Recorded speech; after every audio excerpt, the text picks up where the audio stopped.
நன்றி நன்றி நன்றி. ஆக இப்படிப்பட்ட நட்டவண்ணம், அதாவதுங்க காலதாமதம் காரியக்கேடு, காலமருந்து நடக்காதவன் வாழ்க்கையில் கோலம் மறந்த குறைஞ்சிருக்கு ஒப்பு என்று எங்க அப்பு வச்சுட்டாரு 18 வருஷத்துக்கு முன்னாடியே ஒப்பு. ஆக இந்த இடத்துல நான் பண்ணக்கூடாது தப்பு. இது நந்தவனம், இது யாருக்கு சொந்த வனம். இந்த சொந்த வனத்திலே கலகம் செய்ய ஏதாவது சத்தம்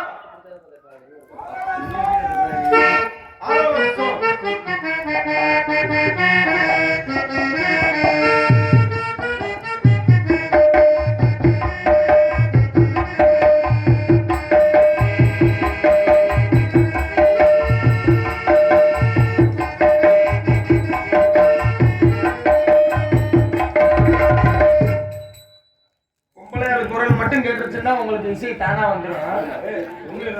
நீங்க அந்த ஊருக்குள்ள வரணுங்கிறதுக்காக உங்களுக்கு அந்த உணர்வு வரணுங்கிறதுக்காக எனக்கு ஒரு உணர்வு இல்ல. நீங்க என்ன சத்தம்னு கேட்டீங்களா? நீங்க சொல்லவும் அந்த பாட்டு எனக்கு ஞாபகம் வந்துருச்சு. வாசிச்சு இல்லங்க, அந்த சத்தத்தை வர்ணிச்சு பாடணும் என்பதற்காக எனக்கு ஒரு வாசிப்பா. உங்களுக்காக அப்படி இருந்துட்டாலும் ஆக இந்த குரலை வாழ்த்தி பாடலாம். இருந்து விட்டாலும் ஒரு பொதுவான கருத்தை இங்க சொல்லணும். எப்படி பொதுவான கருத்து? என்ன கருத்துனா, இது உண்மையிலே நடந்த சம்பவம். பாருங்க, வரம் கொடுக்கின்ற தெய்வத்தை வணங்கினாலும் சோறு போடுற தெய்வத்தை வணங்கினாலும் நம்மெல்லாம் குடியிருந்த கோவிலாக விளங்கக்கூடிய பெத்த தாயை வணங்கணும். ஏன்னா தாய் இல்லாம யாரும் இல்லை, தானே இவனும் பிறப்பதில்லை. எல்லோருக்கும் ஒவ்வொரு தாய் இருக்கின்றால், அவளே எல்லாத்தையும் பார்க்கின்றாள். ஆனா நம்மள அவ பாக்குறோம், நம்மள யாரு ஆத்தாப்பனை பாக்குறோம். கல்யாணம் முடிஞ்சோடனே பொண்டாட்டி பேச்சை கேட்டுக்கிட்டு பெத்த தாயை ரோட்டிலையும் காட்டிலையும் பத்தி விட்டு புட்டு நீங்க பொண்டாட்டியோட உல்லாசமா இருக்கீங்க. பெத்த தாயை பத்தி விட்டு புட்டு. ஆக தாயை பத்தி உங்களுக்கு இப்ப தெரியாது. ஏன்னா தாய்க்கு பின்னாடிதான் தாரம் இருக்காங்க. உண்மைதானே? அதானே உண்மை. தாய்க்கு பின்னாடி தாரம். ஆனா தாரமும் நம்மளுக்கு வேணும். ஏன்னா வயதான காலத்துல நம்ம ஒரு நொண்டிய நுடமா போயிட்டா நம்மளுக்கு உதவுகிறது யாரு? அந்த தாரம் தான். ஆக எல்லோரும் பெண்கள் என்றாலே நம்ம இரு கண்களாக பார்த்து கொள்ளணும். ஆக தாயை பத்தி ஒரே ஒரு குட்டி கதை மட்டும் சொல்றேங்க. உங்களுக்கெல்லாம் பிடிச்சிருந்தா இந்த சின்னஞ்சிறு கலைஞனை பாராட்டி ஆதரவு கொடுத்து கைத்தட்டுங்க ரசிக பெருமக்களை என்று சொல்லிக்கொண்டு, ஒரு பெரிய குடும்பத்துல பாருங்க, மூத்த மகன் ஒரு பெரிய அலுவலகத்துல வேலை பார்த்துட்டு வீட்டுக்கு வந்ததும் மாரடைப்புனால செத்து போறான். அப்ப அந்த செத்து போனவனோட அம்மா அப்பா தம்பி உண்டாட்டி அத்தை மாமா இப்படி குடும்பமே கண்ணீர் விட்டு அழுது புலம்பி வீடே ஒரே சோகத்துல இருக்குங்க. அப்ப அந்த வழியாக ஒரு சாமி வழிபோக்கா வராரு. என்னை மாதிரி சாமின்னு வச்சுக்கோங்க. வழிபோக்கா வரவட்டியும் என்னடா அந்த வீட்டுக்குள்ள குய்ய முறைன்னு அழுக சத்தமா கேக்குதுன்னு இந்த சாமி அக்கம் பக்கத்துல விசாரிச்சுட்டு அந்த குடும்பத்துக்கு ஆறுதல் சொல்லலாம்னு உள்ள போக, யாரு அந்த செத்து போனவனோட வீட்டுக்குள்ள போக, உடனே செத்து போனவனோட அந்த பொண்டாட்டிக்காரி இருப்பா பாருங்க, அவன் இந்த சாமியை பார்த்துட்டு, ஐயா சாமி, என் புருஷன் எங்களெல்லாம் விட்டு செத்து போயிட்டாரு, நீங்களே என் புருஷனை காப்பாத்தணும்னு அந்த சாமியோட காலில் விழுந்து கதறி அழுகிறா. அப்பதே அந்த சாமி என்ன சொல்றாரு, அம்மா உன் புருஷனை நான் காப்பாத்துறேன், நீ என்ன பண்ற, அதாவது செத்து போனோட புருஷனை நான் காப்பாத்துறேன், நீ என்ன பண்ற, ஒரு செம்பு நிறைய தண்ணியை கொண்டு வந்து என்கிட்ட குடும்பம்னு சொல்ல. பொண்டாட்டிக்காரிக்கு சந்தோஷம் தாங்க முடியல. செத்து போன புருஷன் உயிரோட வந்தா எந்த பொண்டாட்டிக்கு தான் சந்தோஷம் தாங்க. உடனே பொண்டாட்டிக்காரி என்ன பண்றா, ஓட்டமா ஓடி போய் துள்ளி குதிச்சு ஒரு செம்பு நிறைய தண்ணியை கொண்டு வந்து இந்த சாமிகிட்ட கொடுக்குறா. தண்ணியை வாங்கின சாமி வாய்க்குள்ள ஏதோ முணுமுணு மந்திரத்தை சொல்லிட்டு இந்த செத்து போனவனோட தலைமாட்டில வச்சுட்டு கூட்டத்தை பார்த்து கேட்கிறாரு. என்ன கேட்கிறாரு, இந்த கூட்டத்துல யாராவது ஒரு ஆளு இந்த செம்பு தண்ணியை எடுத்து குடிச்சீங்கன்னா செத்து போனவே உயிரோட வந்துருவான்னு சொல்ல. எப்படி, இந்த செம்பு தண்ணியை எடுத்து குடிச்சா செத்து போனவே உயிரோட வந்துருவான்னு சொல்ல. அப்பதான் பொண்டாட்டிக்காரி சொல்றா, தன் கணவன் உயிரோட வந்தா போதும்னு அந்த செம்பு தண்ணியை எடுத்து குடிக்க போறா. அப்பதான் அந்த சாமி ஒரு வேண்டுகோள் வைக்கிறாரு, அம்மா இந்த செம்பு தண்ணியை யாரு குடிக்கிறாங்களோ குடிச்சதுமே உன் புருஷன் உயிரோட வந்துருவான், அது வாஸ்தவம். ஆனா யாராரு குடிக்கிறாங்களோ அவங்களுக்குள்ள செத்து போவாங்கம்மா, இப்ப நீ இந்த செம்பு தண்ணியை குடிக்கிறாமான்னு பொண்டாட்டிக்காரிட்ட கேட்க. பொண்டாட்டிக்காரிக்கு வந்துச்சு பாருங்க கோபம். நல்ல வேலையை கெடுத்தீங்க, இந்த செம்பு தண்ணி எடுத்து குடிச்சா நான் செத்து போவேன், இவன் உயிரோட வந்து இன்னொரு கூத்தியா எடுத்துட்டு போயிருவியா, என் புள்ள குட்டியெல்லாம் யார் பாத்துக்கிடுவாங்க, போங்க சாமி துப்பு கட்ட சாமின்னு சொல்லிட்டான். எங்கேயாச்சும் ஆறுதல் சொல்லலாம்னு யாராச்சும் போகலாமா? ஆறுதல் சொல்லலாம்னு போன சாமிக்கு துப்பு கட்ட சாமின்னு பேரு. ஆக நம்ம வேலை இருந்து நம்ம வேலை இருந்து இருக்கணும். சரி, பொண்டாட்டிக்காரி ஒதுங்கிட்டாலேன்னு இந்த பெத்த தகப்பனை கூப்பிடுறாங்க. பெத்த தகப்ப வராரு. எப்படி வராரு, ஐயோ சாமி இந்த செம்பு தண்ணி எடுத்து குடிச்சா நான் செத்து போவேன், என் பொண்டாட்டிக்காரி யாரு பாத்துக்கிறோம். அந்த வயசுலயே அவருக்கு பொண்டாட்டி நினைப்பு இருக்கு பாருங்க. அப்ப அவர் எவ்வளவு பெரிய ஆளு. சரி, தகப்பன் ஒதுங்கிட்டான். கூட பிறந்த அண்ணன் தம்பிய கூப்பிடலாம்னு அந்த அண்ணன் தம்பிய கூப்பிட்டா அவங்க பொண்டாட்டிக்கு கஞ்சால காமிச்சு அந்த கூட்டத்தை விட்டு வெளியே போட்டு போயிட்டாங்க. ஆக எல்லாமே பொண்டாட்டிக்குள்ளதான் அடக்கி இருக்கு. சரி, கட்டுன மனைவியும் விட்டுப்புட்டா, தோல்வி மாதிரி தூக்கி வளர்த்த தகப்பனும் ஒதுங்கிட்டான், ஒரே தொப்புள் கொடியில பிறந்த அண்ணன் தம்பி ஒதுங்கிட்டான். ஆனா இதையெல்லாம் பாத்துக்கிற இந்த தாயி என்ன ஏது நடக்குதுன்னு ஒண்ணுமே தெரியல. இவ்வளவு நேரமும் நடந்த அந்த தாய்க்கு ஒண்ணுமே தெரியலன்னா காரணம், அந்த தாய் வாய் பேசாத ஊமை, 2 காலம் செவிடுங்க. அப்ப அந்த கூட்டத்துல உள்ளவங்க அந்த தாய்கிட்ட ஜாடமாடையா எடுத்து கூறுகிறாங்க. உடனே ஜாடமாடையா சொல்லி புரிய வைத்த உடனே அந்த தாய்க்கு விவரம் புரிஞ்சுக்கிருச்சு.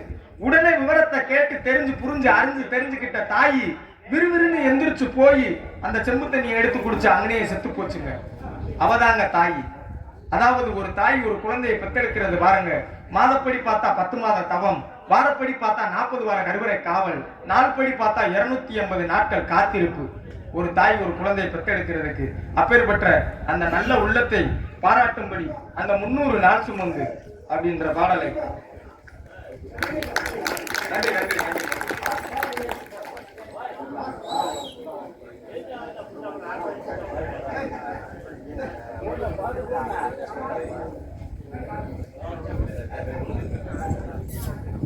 நாடு செழிக்கணும், நல்ல மழை வேணும்னா கிராமங்கள்ல நீங்களா இப்படி ஒரு நாடகத்தை போடுறீங்க. இதுல வேடிக்கை என்னன்னு பாருங்க. நாடு செழிக்குது, நல்ல மழையும் பெய்யுது, ஆனா பாடுபட்ட விவசாயி முன்னேற பாடு இல்லைங்க. ஏன் சொல்றேன்னா, ஒரு விவசாயி பருவமழையை எதிர்பார்த்துதான் வயக்காட்ட உழுது நாத்தாங்க பாவி அதை பறிச்சு நடவு நட்டு பயிர் விலையை உரம் போட்டு பயிரை பாதுகாக்க வேலி போட்டு சமயம் பார்த்து அறுவடை செய்து நெல்லை களஞ்சேத்து கடைசியில கணக்கு பார்த்தா கோமணம் கூட மிஞ்சாது. அதனாலதான் அன்னைக்கே சொன்னாங்க முன்னோர்கள், உழுதுற கணக்கு பார்த்தா உழப்புக்கு கூட மிஞ்சாதுறாங்க. சிந்திச்சு பாருங்க.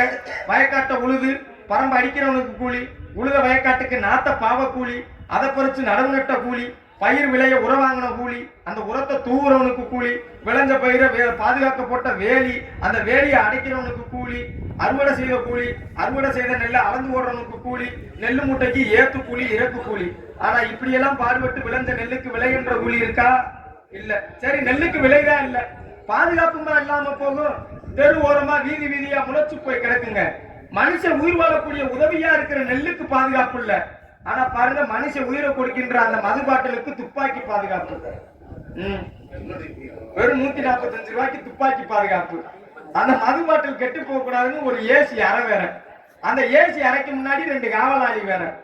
நெல்லுக்கும் அந்த விவசாயிக்கும் அந்த பகவான் தான் பாதுகாப்பு கொடுக்கணும். விவசாயம் இல்லைன்னா உலக நாடே இல்லைங்க. நம்ம மானத்தை மறைக்க துணி கொடுக்கறது விவசாயி, நமக்கு சோறு போடுறவன் விவசாயி, நமக்கு தலைக்கு தைக்கிற தேங்காய் எண்ணெயை கொடுக்கறது முதற்கொண்டு விவசாயி, இப்படி உண்ண உணவும் முடுத்த உடையும் இருக்க கூரைவிடும் தருபவன் விவசாயி. அப்பேற்பட்ட அந்த விவசாய பெருமகனை, ஏன்னா இன்னைக்கு நம்ம கிராமத்திலே எடுத்துக்கங்க, ஒரு வேளாண்மை துறை சார்பாக கட்டிடம் கட்டி திறப்பு விழா வச்சாலோ, ஒரு ரைஸ் மில் திறப்பு விழா வச்சாலோ, திறப்பு விழாவுக்கு யாரங்க கூப்பிடுறீங்க?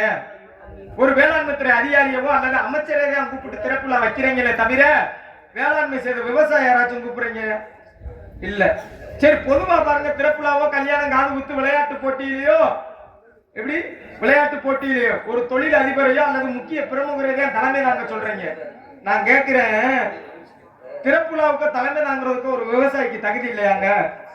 காற்றுள்ள போதே தூற்றிக்கொள் என்பது பழமொழி. என்னை பத்தி அந்த ஐயாமார்கள்லாம் வயதுள்ள போதே வாழ்ந்துக்கொள் என்பது புதுமொழி. இப்படியெல்லாம் புதுமொழி இருக்கு. இருந்துட்டாலும் எத்தனை உறவுகளை பற்றி பேசிவிட்டாலும் கூட இந்த அண்ணன் தம்பி சகோதர பாசத்திற்கு ஈடு இணைய இல்லைங்க. ஆமா, தாய்மார்களை மட்டும் பேசிட்டா அந்த ஆத்தாமார்களுக்கு தீர்ப்பு பொறுக்கல. என் அண்ணன்மார்களை நான் பேசணும்ல. பாருங்க, ஒரு அப்பா அம்மா இல்லாத வீட்டுல அக்கா தங்கச்சியை கட்டி கொடுக்கறது யாருங்க? யாரு? அண்ணன் தம்பி தான். கட்டி கொடுக்கறதுன்னா சும்மாவா?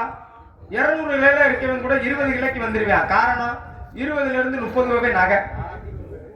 அந்த மாப்பிள்ளக்காரனுக்கு வண்டியை ஓட்ட தெரியாது, அவனுக்கு வண்டி. இதுல எதிர் வீடு, மறு வீடு, சீர்வரிசை, வளகாப்பு.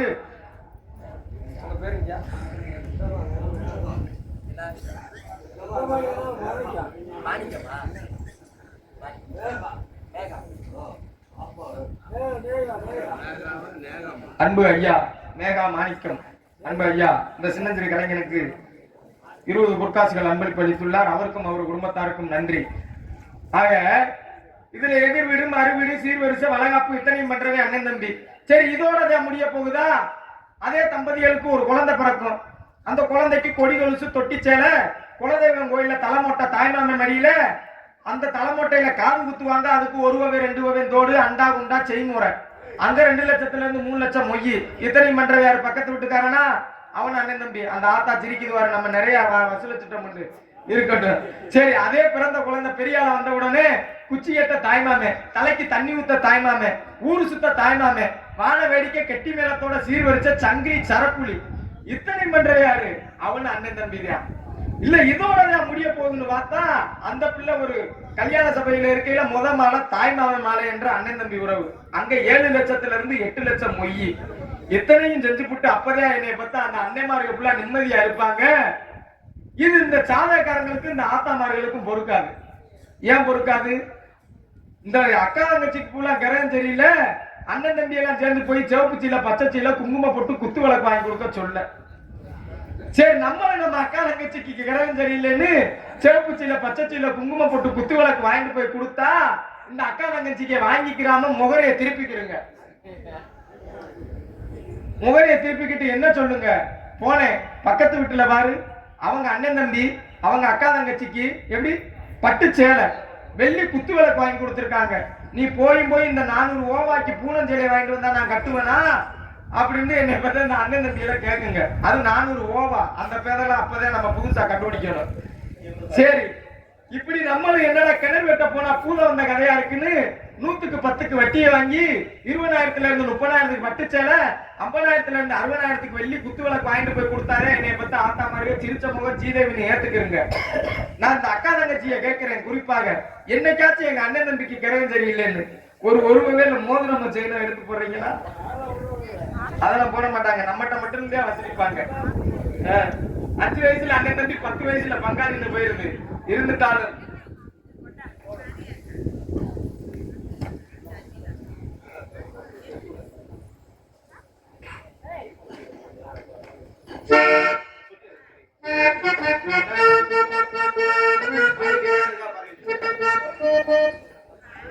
அன்பு அண்ணா விழா கமிட்டியாளர் புல்லாங்குழல் நீ கொடு. அந்த பாடலை பாடிவிட்டு பின் கதைக்கு சொல்லு.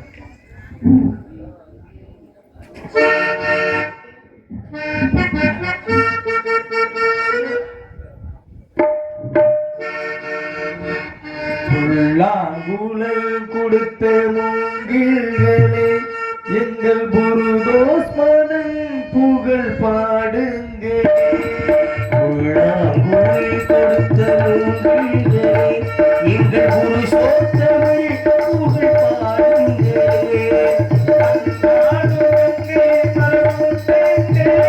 எங்கள் மதுசூதனை புகழ் பாடுங்க.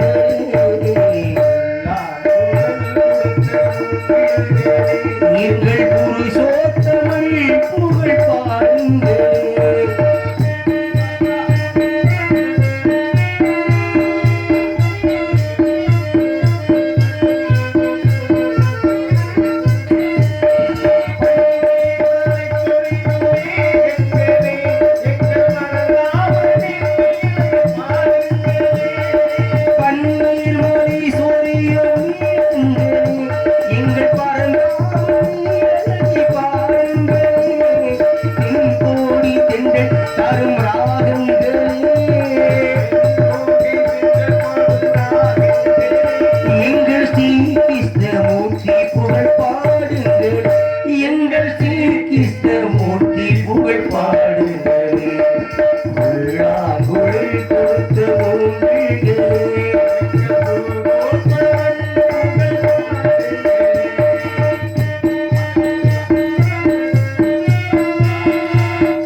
கொடுத்த உண்மைகளே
அப்படி இருந்து விட்டாலும் கூட இந்த அழகை பாராட்டி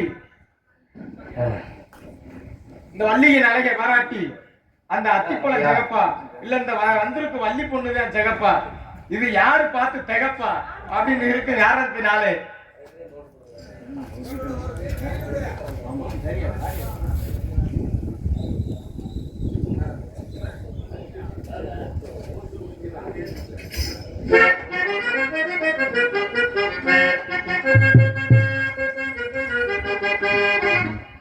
அத்தி பொழுந்தேகப்பா இந்த வள்ளி பொண்ணு சேகப்பா ஒரு தேவலோக பொண்ணு பூலோகம் வந்தாலும் அத்தி ரசிப்பா இந்த ரசிப்பா ஒரு தேவலோக பொண்ணு பூலோகம் வந்தாலும் பொண்ணு கண்டிப்பா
ஜாமத்தில் இருக்குது இருந்து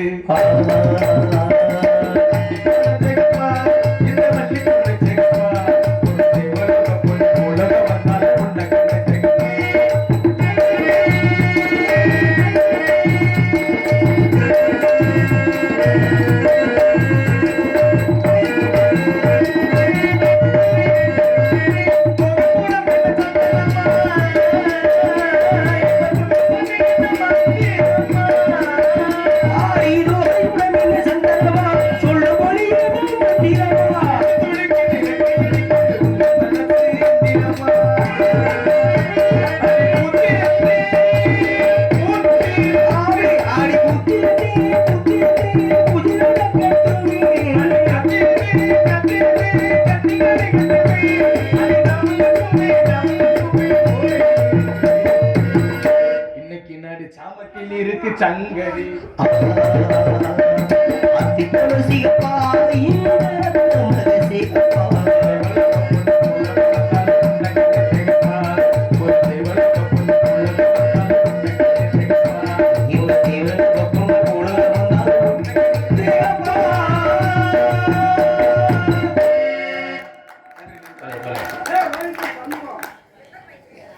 இங்கே ஹார்மோனியம் வாசிக்கும் எங்களது அன்பு அண்ணன் ராமமூர்த்தி அவர்களுக்கு ஒயின் ஷாப்பில் வேலை செய்யும் சண்முகம் அவர்கள் 100 ரூபாய் நன்கொடையாக வழங்குகிறார்.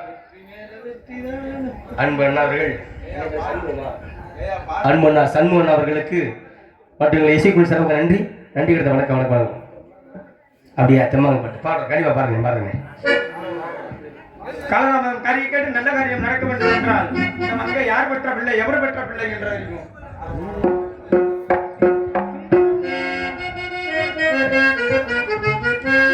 சுந்தரம் நிறைந்த தும்பும்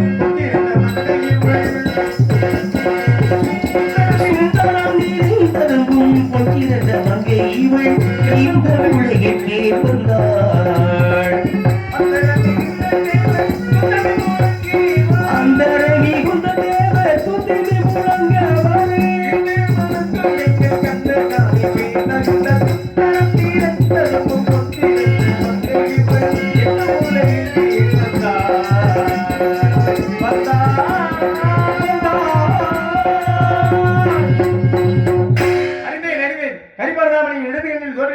இவளை சுந்தரவல்லியாகும் சிவமுனிவரின் திருவிழி நோக்கால் இந்த பூலோகத்தில் மார்மகால பிறந்து வனவரத்தலைவன் நம்பியாக கண்டெடுத்து வளர்க்கப்பட்டு வள்ளி என்ற திருநாமம் சூட்டி குல வழக்கப்படி பறவைகளை விரட்டி வருகிறார். இந்த வள்ளிக்கும் என் மாப்பிள்ள முருகபெருமானுக்கும் கல்யாணம் நடக்கும் நாள் நெருங்கி விட்டதால் உடனே இவளை சந்தித்து என் உட்கருத்தை யூகித்து பிறகு ஆக வேண்டிய காரியத்தை கவனிப்போம். நாராயண